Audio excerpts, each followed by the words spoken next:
پہلے زمانے میں لوگ اپنی بیویوں پہ تہمتیں لگا دیتے تھے، یہ زنا ہے، یہ میرا بچہ نہیں ہے، بچہ پیدا ہوا نا میرا نہیں ہے. تو اسلام نے اس دروازے کو بھی بند کیا کہ حدیث میں آتا ہے الولد للفراش وللعاہر الحجر، کہ جس کے گھر میں بچہ پیدا ہوگا نا تو بچہ اسی کا ہے بس. اب اس میں یہ شک کہ وہ شکل ان کی وسیم سے مل رہی ہے، پاؤں اس کے ستار سے مل رہے ہیں. وہ ایک آدمی بڑا ایک قوم کا لطیفہ ہے، لیکن قوموں کے لطیفے سنانے سے نقصان ہوتا ہے نا. غیر مسلم قوم ہے لیکن چھوڑو، غیر مسلم کا بھی قوم کا مذاق کیوں اڑائے انسان. بہرحال ایک آدمی تھا، ان کی قوم میں کلچر تھا، ان کی عورتیں پاک دامن نہیں ہوتی تھی، تو ان کے یہاں بچہ پیدا ہوا 10واں، تو فاحشہ عورت تھی. بچہ جب پیدا ہوا 10واں تو وہ 9 سے بالکل الگ تھا، باقی 9 بچوں سے بالکل الگ تھا. تو بچے کے باپ کو شبہ ہوا کہ پتہ نہیں یہ والا میرا ہے یا نہیں ہے، لیکن بیوی سے پوچھے گا تو ظاہر لڑائی ہوگی. تو مرنے لگا جس دن موت کا وقت تھا تو بیوی سے کہا کہ اب تو بتا دے یہ کس کا ہے، کیونکہ یہ باقی 9 سے بالکل الگ تھلگ ہے. اب تو میں مر رہا ہوں، تیرا کیا بگاڑ سکتا ہوں. بیوی نے کہا صرف یہی تمہارا ہے، باقی سارے یہ اس لیے 9 سے الگ تھلگ ہے کہ سچی مچی کا تمہارا صرف. بولو بھائی، یہ تو جس کلچر میں یہ ہو، یہ جو گرل فرینڈ بوائے فرینڈ کا کلچر آ رہا ہے نا، اللہ نہ کرے کل یہی ہوگا، اور یہ ہونا شروع ہو گیا ہے. برائی کو بیان کرنا اچھا کام نہیں ہے، اس سے برائی اور پھیلتی ہے، لیکن بعض دفعہ بتانا پڑتا ہے کہ بھائی اس گرل فرینڈ بوائے فرینڈ کے کلچر کو ختم کرو، اس سے بڑی تباہی ہے. میں آپ کو بتاؤں، یہی میرے پاس لوگ آئے ہیں کہ بچہ پیدا ہو رہا ہے، شوہر کو شک ہے کہ پتہ نہیں کس کا ہے یہ اب ہمارے کلچر میں بھی شروع ہو گئی یہ چیزیں.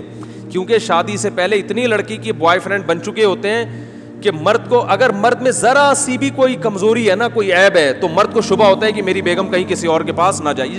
جن کے یہاں گرل فرینڈ، ہر ایک کا نہیں ہے الحمدللہ، خیر غالب ہے، گرل فرینڈ بوائے فرینڈ کا کلچر جس معاشرے میں ہوتا ہے نا، وہاں یہ سسٹم شروع ہو جاتا ہے. تو بھائی، اور پھر سب فحش فلمیں دیکھ رہے ہیں، سب کا مطلب بہت بڑی تعداد میں دیکھی جا رہی ہیں. تو آپ کیسے یہ کہہ سکتے ہو کہ جو ہے وہ معاشرے میں جو ہے نا وہ بے حیائی نہیں پھیل رہی؟ تو وہ آہستہ آہستہ میاں بیوی کا اعتماد ختم ہو رہا ہے. پہلے لوگ 3 سال گھر سے باہر ہیں، ان کو پتہ ہے بیوی کے بارے میں اعتماد ہے، بھائی کہیں نہیں جائے گی. عورت کو شوہر پر اعتماد ہے، بھائی 3 سال بھی امریکہ میں رہ کر آئے گا، ہمیں پتہ ہے یہ کہیں اور نہیں جائے گا. لیکن اب میں نہیں کہہ رہا ختم ہوا نہیں ہے، آپ گھروں میں شک کرنے نہ شروع کر دیں، لیکن ہو رہا ہے، کیسز آنا شروع ہو گئے. اچھے اچھے لوگوں کے کیس آ رہے ہیں. ہم تو ہر آدمی اپنے دل کی بات کر لیتا ہے مشورہ لینے کے لیے. اچھے اچھے گھرانوں میں کیس آ رہے ہیں کہ مرد کو اب شبہات ہو رہے ہیں، پتہ نہیں کس کا بچہ ہے یہ. تو یہ بہت خطرناک بات ہے بھائی. گرل فرینڈ بوائے فرینڈ کے سسٹم کو کیا کرو، ختم. بیٹی کے بالغ ہوتے ہی شادی کر دو، کیونکہ اس میں ڈیزائرز تو ہیں. نیچر سے کب تک لڑو گے میرے بھائی؟ لڑکی کا دل چاہتا ہے کہ لڑکے سے دوستی لگائے، یہ دل کی چاہت ہے، یہ چاہت غلط نہیں ہے. لڑکے کا دل چاہے گا کہ میری کوئی گرل فرینڈ ہو، یہ چاہت غلط نہیں ہے. یہ چاہت کو حلال میں تبدیل کر دو. بچی بالغ ہوئی ہے، اس کو بولو بھائی جو تمہیں پسند ہے بتاؤ، شادی کر دیں گے تمہاری.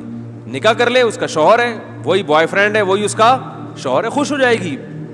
بے حیا بننے سے پہلے اس کو حلال تسکین مل جائے گی تو غلط کی طرف نہیں. انسان بائی نیچر غلط تھوڑی ہے. او بھائی، چوری کی روٹی کا کسی کا دل نہیں چاہتا. چوری پہلی دفعہ اسی لیے کرے گا جب حلال روٹی نہیں ہوگی. پھر جب ایک دفعہ چوری کی روٹی منہ کو لگ گئی، پھر حلال ملے گی بھی تو نہیں کھائے. جو چرا کے کھانے کا مزہ تھا وہ حلال میں نہیں آ رہا. تو یہ ہوتا ہے. اس لیے بچہ بالغ ہوا، بچی بالغ ہوئی، فوراً اور کر کے دیکھو کچھ بھی نہیں ہوگا. لوگ کہتے ہیں اتنی سی بچی کا نکاح کر دیا، ہائے ہائے کیسی کیسی باتیں کر رہے ہیں مولانا صاحب، ہائے ہائے سسرال والے تو کھا جائیں گے اس کو. او بھائی کر کے دیکھو یار، ہم نے تو کی اپنے رشتہ داروں میں، الحمدللہ کامیاب زندگی گزار رہی ہیں، بچیاں بھی بچے بھی سب خوش ہیں. ایسے ایسے فیملیز میں جاتا ہوں، بچہ بالغ ہوا، کان سے پکڑ کے شادی کرا دی اس کی. باپ اپنے خرچے پہ کرا دیتا ہے، کوئی بات نہیں یار میری بہو ہے، جہاں میں نے اتنی بیٹیوں کو کھلایا ایک بہو کو بھی کھلا دوں گا میں، اور اللہ پھر برکت بھی دیتا ہے. بس باپ چاہتا ہے میری پینٹ میں جتنے پیسے میرے ہی ہیں، اپنے بیٹے کو نہیں دوں گا میں، ٹھیک ہے نا، نہ بیٹی کو دوں گا نہ بہو کو دوں گا. پھر یہی نتیجہ نکلتا ہے کہ پھر وہ بیٹا بھی نہیں خرچ کرتا باپ پر. وہ بھائی رشتہ داروں میں سب کی آمدن، بولو بھائی، سب کے لیے، سب مل جل کے کھائیں. پٹھانوں میں دیکھو کیا ہوتا ہے کوئٹہ میں، اور ادھر بڑا بھائی اپنے چھوٹے بھائیوں کی شادیاں اپنے خرچے پہ کر رہا ہوتا ہے. یہاں باپ نہیں کر رہا ہوتا، یہاں ابا نہیں کر رہے ہوتے، وہاں بڑے بھائی کر رہا ہوتا ہے کہ چھوٹے ایک کما رہا ہے تو چھوٹے بھائیوں کی بھی شادیاں، چل بھائی بسم اللہ، ٹھیک ہے نا، خوش ہیں سارے اکٹھے رہ کے کھا رہے ہوتے ہیں. تو ہمارے ہاں عجیب سا سیٹ اپ شروع ہو گیا ہے. یہ ہر آدمی کہتا ہے بس میری پینٹ میرا بٹوا میرے پیسے.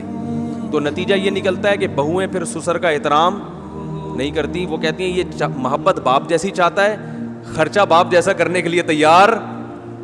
ارے اس کو پتا ہے میرے ابا نے تو مجھے ساری زندگی کھلایا پلایا. سسر کا پتا ہے یہ تو میرے میاں کو شادی نہیں کرنے دے رہے تھے جب تک خود اسٹیبل نہیں ہوئے, تو انہوں نے تو شادی بھی نہیں کرنے دی, اور شادی کرنے کے بعد بھی یہ اب ایک ڈھیلا خود خرچ نہیں کرتے. تو باپ بن کے دکھاؤ یار, کرو خرچ, کھلاؤ پلاؤ, پھر اولاد بھی تمہیں باپ بنائے گی, پھر اولاد تم پہ بھی خرچ کرے گی.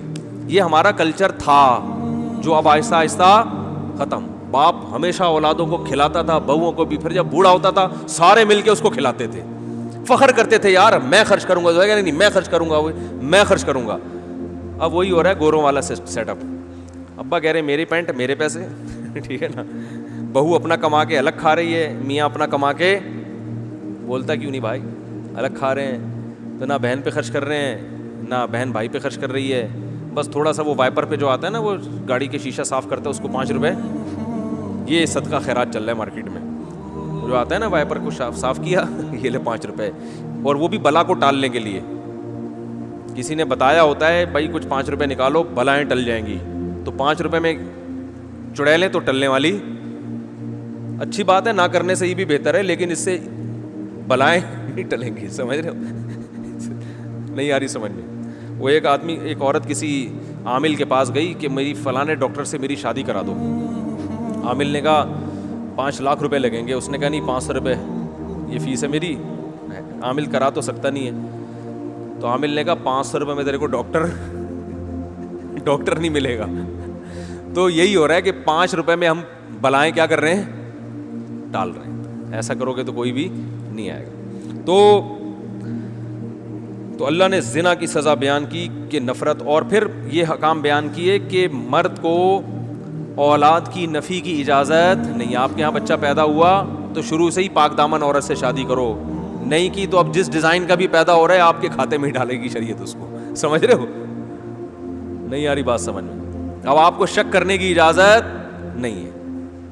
اگر آپ کو یقین ہے کہ اس نے زنا کیا ہے تو اسلام کہتا ہے کہ یا تو 4 گواہ لے کر آؤ, یا عدالت میں جا کے 5 قسمیں اٹھاؤ عدالت میں, اور یہ کہو کہ اگر میں جھوٹ بول رہا ہوں تو مجھ پہ اللہ کی لعنت. اس طرح سے عدالت میں قسمیں اٹھائی جائیں گی. اس کے بعد عدالت عورت سے قسمیں اٹھائے گی. عورت اگر اقرار کر لے کہ میں نے زنا کیا ہے تو عورت کو رجم کر کے مارا جائے گا, اور بچہ پھر باپ کی طرف منسوب نہیں کیا جائے گا. وہ ولد الزنا بچہ کہلائے گا جس کا باپ نہیں ہوتا بیچارے کا. اور اگر عورت اقرار نہیں کرتی تو عورت کو جیل میں ڈالا جائے گا کہ بھئی یا تو زنا کا اقرار کرو یا انکار کرو. جب تک اقرار یا انکار نہیں کرتی جیل میں پڑی رہے گی.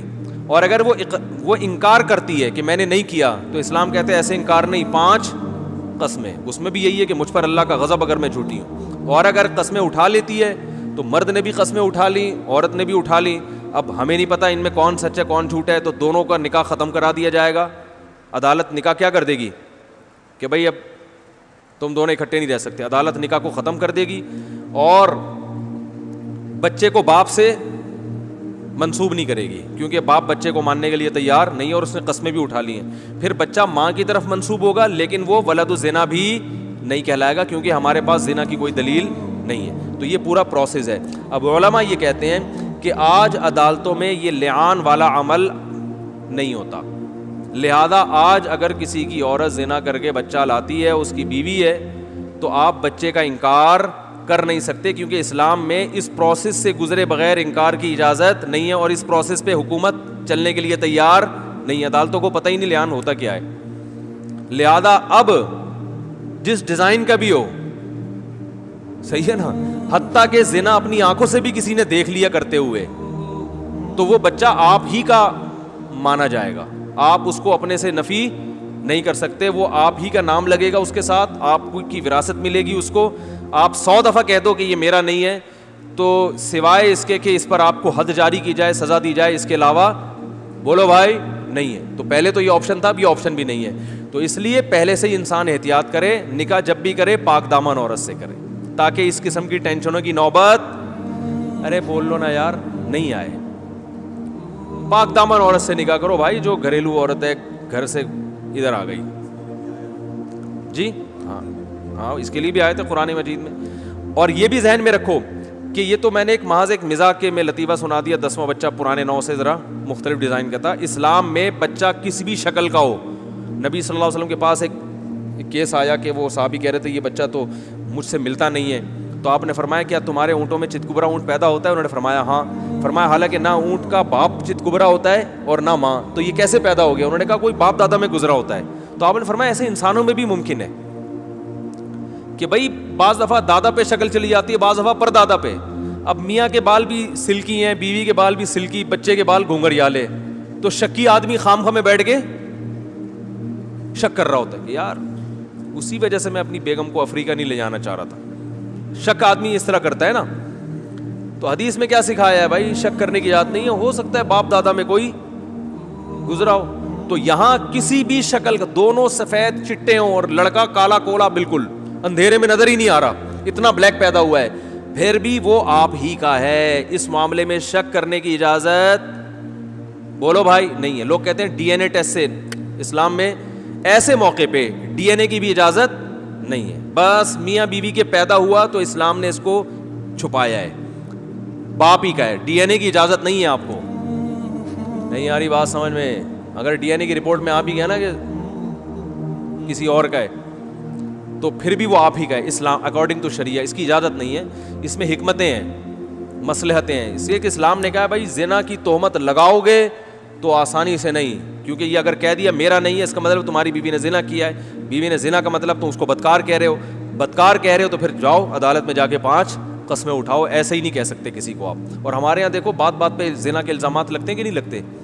تو زنا کا الزام لگانا اسلام میں آسان کام نہیں ہے. اس لیے اپنی زبان کو لگام دیا کریں. بات بات پر وہ زانی ہے, وہ یوں ہے, وہ فلانا ہے, اس نے یہ کیا, تو بھائی اس پہ 4 گواہ ہونے چاہیے. نہیں تو الٹا شریعت کہتی ہے اس کو چترول لگاؤ اگر 4 گواہ نہیں ہے تو. ہو گیا بس, چلیں.